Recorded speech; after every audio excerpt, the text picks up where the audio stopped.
지난 시간에 우리가 살펴본 말씀의 내용은 거짓 사도와 참 사도의 특징이 무엇인가 하는 것이었습니다.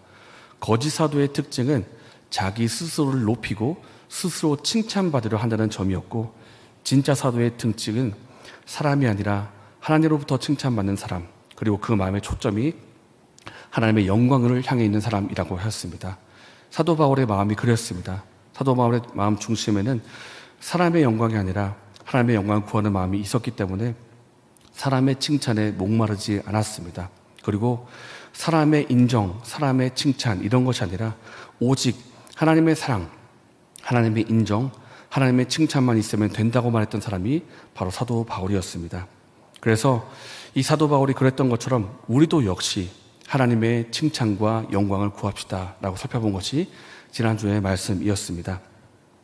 오늘 본문은 이 11장으로 이 거짓 사도에 대한 말씀을 계속해서 이어가는데, 지난번과 마찬가지로 사도 바울의 말투가 부드럽지가 않고 아주 강한 어조입니다.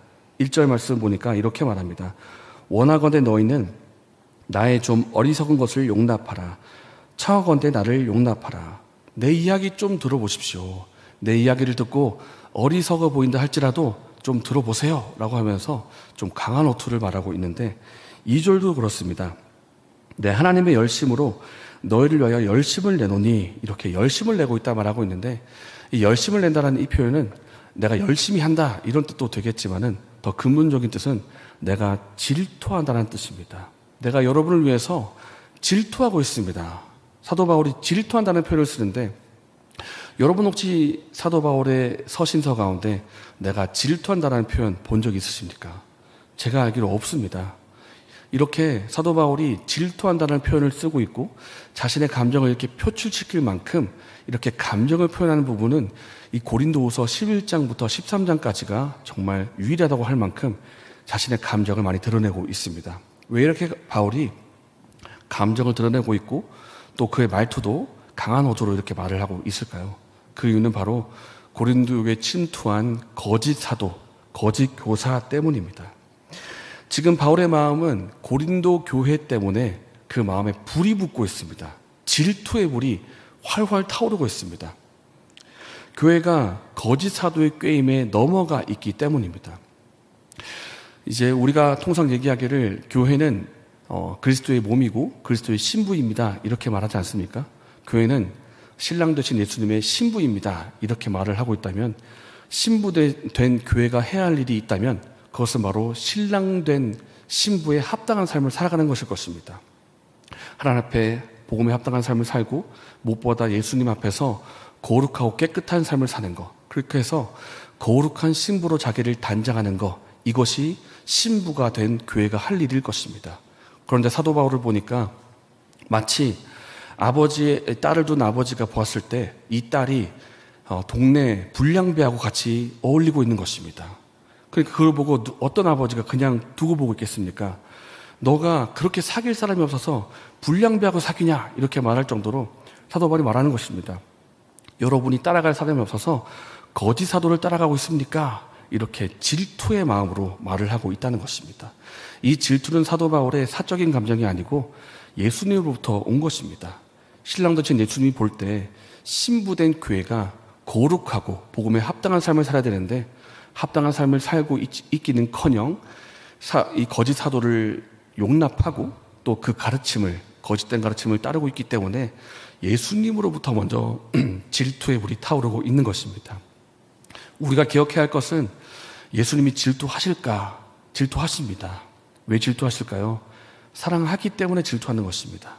만약에 사랑이 없다면 네가 잘못된 길로 가든 말든 아무 신경도 안 쓸 것입니다. 그러나 잘못된 길로 가는 것을 그냥 두고 볼 수 없는 예수님의 마음이 바울에게까지 전달이 되어서 예수님과 바울이 함께 질투의 불을 불태우고 있는 것입니다. 그렇다면 고린도 교회는 왜 이 거짓 사도를 허용을 했는가? 우리가 지난번에 살펴보았던 것처럼 사람을 볼 때 외모로만 보았기 때문입니다. 이 사람이 진짜인지 가짜인지 분별을 해야 되는데, 겉모습만 보면서 야 잘생겼다, 목소리도 참 좋구나, 키도 크다, 어디서 그런 화술도 배웠대, 그런 말하는 법도 배웠대, 웅변도 잘한대, 이러면서 이 겉모습만 보고 판단을 하니까 거짓 사도가 진짜처럼 보이고 오히려 사도 바울은 추천서도 없대. 겉보기에 이렇게 화려한 모습도 없고 가짜 아닌가? 이렇게 오히려 반대되는 행동을 했다라는 것입니다. 사람을 외모로만 판단하니까 거짓 사도를 받아들일 뿐만 아니라 심지어 그가 전하는 거짓 가르침도 전하고 있습니다. 오늘 본문에서 사도 바울이 강조하고 있는 부분이 있는데 그것은 바로 너희들이 거짓 사도의 가르침을 허용하고 있다라는 것입니다. 함께 4절의 말씀을 읽겠습니다.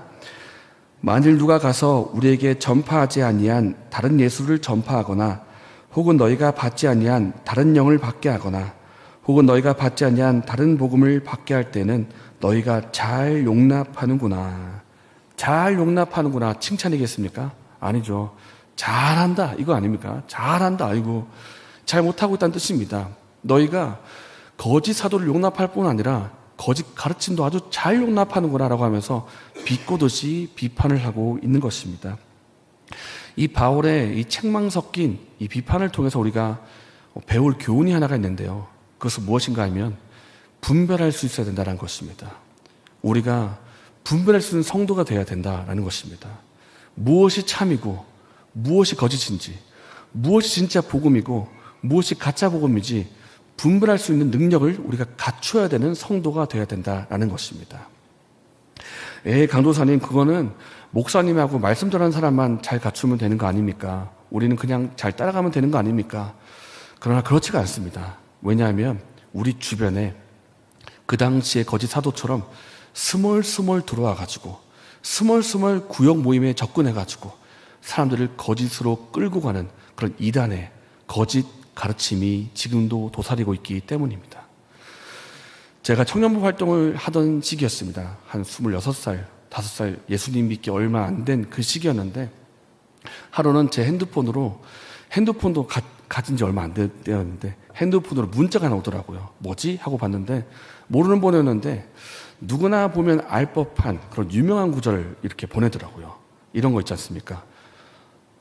나의 생명이신 여호와여 내가 주를 사랑하나이다. 이런 말씀. 아무나 보면 다 아멘 할 수 있는 말씀 보내더라고요. 누구지? 하고 한 주는 그냥 지나갔습니다. 다음 주가 됐더니 또 말씀이 오는 거예요. 누구나 보면 알 법한 유명한 말씀. 당연히 말씀이 좋으니까 아멘, 문자 감사합니다 답장을 했습니다. 그 다음 주에 또 문자가 왔습니다. 이번에는 성경 말씀과 함께 한 문장이 더 오더라고요. 우리가 이렇게 말씀을 통해 교제하는 것도 인연인데 우리 직접 만나서 말씀을 통해서 교제하는 건 어떨까요? 이렇게 문자가 왔는데 제가 좋다고 대답을 했습니다. 생각해보니까 자매인 것 같더라고요. 이 말투가 자매인 것 같고 감사하다. 이렇게 말씀을 통해서 자매를 만나니까 교제도 하고 참 좋네 하고 갔습니다. 역시나 자매였습니다. 이렇게 편의점, 롯데리아에서 만났는데 그 자매가 저한테 귤을 하나 주더라고요. 제가 먹는 거에 약한데 먹는 걸 딱 주니까 마음이 탁 열리면서 자매가 얘기를 하더라고요. 우리가 이렇게 만난 것도 인연인데 말씀을 통해서 우리 함께 교제를 좀 해보자고 했더니 제가 마음이 열려 있으니까 좋다고 해가지고 바로 모임을 시작했는데 여러분 이 사람 누구겠습니까? 신천지였습니다. 신천지가 어떻게 그렇게 나를 그렇게 조사를 했는지 제 이름, 연락처, 어느 교회, 어느 지역 다 파악해가지고 적당한 타이밍에 문자를 보내서 저를 접근한 것입니다. 감사하게도 하나님의 은혜로 이 거짓이란 걸 알았기 때문에 빠지거나 들어가진 않았는데 이런 일들이 있다는 것입니다.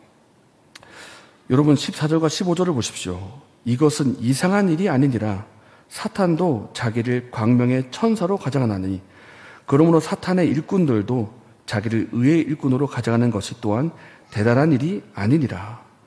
지금도 사탄은요 광명한 천사처럼 마치 말씀의 사역자처럼 마치 신실한 사람인 것처럼 다가와가지고 말씀 공부하자고 이러면서 우리를 미혹시키는 일이 지금도 있다라는 것입니다. 그렇기 때문에 우리가 이것을 분별을 해야 됩니다. 제가 청년부로 활동할 때 청년부 담당하던 목사님이 이런 말씀하시는 걸 제가 기억이 납니다. 여러분 똑똑한 양이 되어야 됩니다. 우리가 주님을 따라간 양이지 않습니까? 그런데 마냥 따라가는 것이 아니라 똑똑한 양이 되어야 된다는 겁니다. 이겁니다. 이 말씀이 참인지 거짓인지 이게 복음인지 아닌지 알고 가라 이것입니다. 똑똑한 양이 되십시오. 우리가 무엇이 복음이고 아닌지 무엇이 맞고 틀린지를 우리가 잘 알아야 되겠습니다. 그래서 이 교훈을 기억하고 분별할 수 있는 지혜와 은혜가 저 여러분에게 있기를 예수님의 이름으로 축복합니다. 그렇다면 우리가 어떻게 하면 거짓에 속지 않고 진리를 따라갈 수가 있는가? 오늘 사도 바울이 이 거짓 사도와 관련해서 말하고 있는 부분이 있습니다. 10절과 12절인데요. 우리가 함께 제가 10절을 읽고 12절을 함께 읽겠습니다. 그리스도의 진리가 내 속에 있으니 아가야 지방에서 나의 이 자랑이 막히지 아니하리라. 12절입니다. 나는 내가 해온 그대로 앞으로도 하리니 기회를 찾는 자들이 그 자랑하는 일로 우리와 같이 인정받으려는 그 기회를 끊으려 함이라. 사도 바울이 방금 이 한 말은 이 거짓 사도와 비교해가지고 내가 해왔던 그 사역 방식을 계속 하겠다라는 이 문맥인데요. 이 거짓 사도가 시도하려던 시도가 있었습니다. 그것은 뭐냐면 바울, 당신도 우리처럼 하라는 것입니다. 우리처럼 수사도 좀 하고 화려한 말도 좀 하고 그리고 사람들로부터 비용도 좀 받고 우리처럼 하라는 것입니다. 그렇게 해서 사도 바울의 이 수준을 자기 수준으로 끌어내려가지고 비교해서 자기가 우위를 점하려고 했던 그런 속셈이 거짓 사도에게 있었는데요. 이에 대해서 바울이 말하는 것입니다. 여러분이 무엇을 하든 나는 비교당하지 않겠습니다. 여러분이 무슨 수사학을 쓰든 무슨 화려한 말을 하든 사람들로 하여금 재밌는 말도 하고 슬픈 말도 하고 웃게 만들었다가 울리기도 했다가 들었다 놨다 무슨 화려한 말을 하든지 나는 내가 해온 그대로 하겠습니다. 그리고 10절 말씀 그리스도의 진리가 내세고 있으니 난 이 진리를 선포할 것이고 진리를 진리답게 말할 것이고 이 진리에 합당한 사역 방식으로 할 것입니다. 여러분이 무슨 화려한 말을 하든지 그 속에 복음이 없다면 그것은 진짜 복음이 아니니까 나는 진짜 복음에 합당한 삶을 살 것이고 여러분이 요구한 대로 무슨 비용을 받거나 그런 일도 하지 않겠습니다. 이 비용을 받지 않겠다고 하는 것은 그 당시에 고린도 교회가 막 태어난 신생교회이고 개척교회이기 때문에 특별한 상황 속에서 이렇게 한 말인데 어쨌든 바울이 말한 그 중심은 나는 내가 해온 그대로 할 것이고 그리스도의 진리가 내 속에 있으니까 난 이 진리 붙잡고 그대로 끝까지 가겠다. 이 말을 하고 있다는 것입니다. 우리가 바른 길을 가기 위해서 붙들어야 될 것이 무엇이겠습니까? 다른 것이 아닙니다. 복음의 진리를 끝까지 붙드는 것입니다. 이미 주님께서 이미 우리에게 주신 거 이거 계속 붙들고 가는 것입니다. 때로는 이 진리가 화려해 보지 않을 수도 있고 때로는 딱딱한 무교병처럼 쉽게 좀 딱딱하다 그렇게 느껴질지 모르겠지만 이미 주신 거 이 본질 그대로 뭐 첨가하거나 섞지 말고 그냥 그대로 붙들고 가라라는 것입니다. 직업 가운데 위조지폐 감별사라는 직업이 있는데요. 이 감별사가 하는 일은 진짜 지폐와 가짜 지폐를 분별하여서 무엇이 가짜인지를 이제 분별해내는 직업입니다. 이 위조지폐 감별사가 하는 일이 있는데요. 그것은 우리가 생각할 때 가짜 지폐가 뭐가 있는가 종류를 다 나열해가지고 그 특징을 다 하나하나 살펴보는 일을 물론 하겠지만은 그것보다 더 중요한 것이 있는데 그것은 바로 진짜 지폐의 특징이 무엇인가라는 것을 정확하게 파악하는 것입니다. 이 진짜 지폐의 종이의 재질은 무엇인가? 이 진짜 지폐는 어떤 잉크로 쓰여져 있는가? 이 진짜 지폐가 가지고 있는 특징은 무엇인가? 이거 정확하게 알면 알수록 다른 지폐를 바라볼 때 이거 아닌데 라고 대번에 알 수가 있다는 것입니다. 마찬가지로 우리가 거짓에 속지 않고 이단에 넘어가지 않기 위해서 해야 될 일이 있다면 그것은 바로 이단에 대한 특징도 알아야 되겠지만은 진짜 복음이 무엇인지를 더 정확히 알아가는 것입니다. 진짜 복음의 특징이 무엇인가? 진짜 복음만이 갖고 있는 이것은 무엇인가라고 하면서 우리가 더 깊이 알고 더 깊이 깨닫고 이 복음을 끝까지 붙들고 있다면 우리는 가짜가 오더라도 변종이 오더라도 분별해낼 수가 있다라는 것입니다. 지난번에 만난 그 사람이 나한테 말씀의 뜻이 이거라고 했는데 진짜 말씀 보니까 이게 아니네 라고 분별할 수가 있다는 것입니다. 우리가 꼭 이단을 분별하기 위한 뜻이 아니라 할지라도 우리 자녀의 세대를 향해서 잘 들어라 아들아, 잘 들어라 딸아, 우리가 믿고 있는 복음이 뭔지를 내가 지금 설명하겠다라고 하면서 이 다음 세대를 향해서 우리가 복음을 전해줘야 되지 않겠습니까? 올바른 이 기독교 진리가 뭔지를 알려줘야 되지 않겠습니까? 그걸 하기 위해서라도 내가 먼저 진리를 분명히 알고 이 진리를 확실히 깨달아야 된다라는 것입니다. 그렇기 때문에 우리가 이 진리를 분명히 알 때 이단도 분별할 수 있을 뿐만 아니라 다음 세대를 향해서도 올바른 기독교 진리를 전할 수가 있다는 것입니다.